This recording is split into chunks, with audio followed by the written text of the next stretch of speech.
The diagnosis was unclear, but she was prescribed drugs for both Alzheimer's disease and Parkinson's disease at the same time.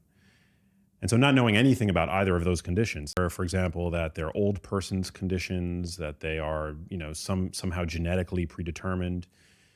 But doing what any millennial with a data plan would do, I went home and I went back to the hotel and I sat on the couch in the suite and I started Googling Alzheimer's disease, Parkinson's disease, because those were the indications for the drugs that my mom was given. And that was the first time in my life that I'd ever had a panic attack. Like I felt short of breath. I felt the room starting to close in on me. And that was a real turning point in my life, learning that my mom had an incurable progressive condition. Couldn't focus on anything else, anything but trying to understand to the best of my ability why this happened to my mom.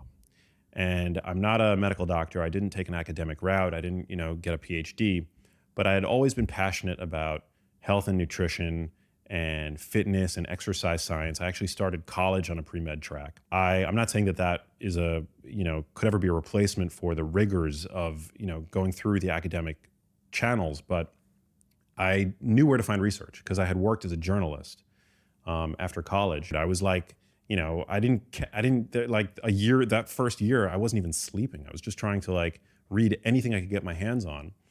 And then ultimately that search broadened out where I started reaching out to experts, like actual scientists who are now ushering in the concept of dementia as a preventable condition. And I started asking them questions. And so, yeah, that was a journey that began about 10 years ago.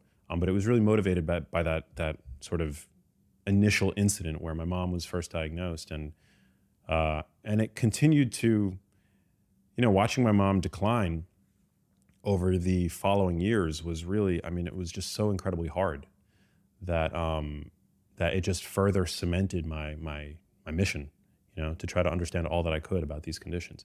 Because by the time you show up to your doctor's office, a lot of people ask, why me, right? It seems like these diagnoses are something that that the condition that we're being diagnosed for happened overnight, right? But it's not. Like most of these conditions, the kinds of conditions that are now saddling modern society, take years, if not decades, to develop. And so, to me, what that suggests is we have incredible agency to change our destiny and to change the way, really, ultimately,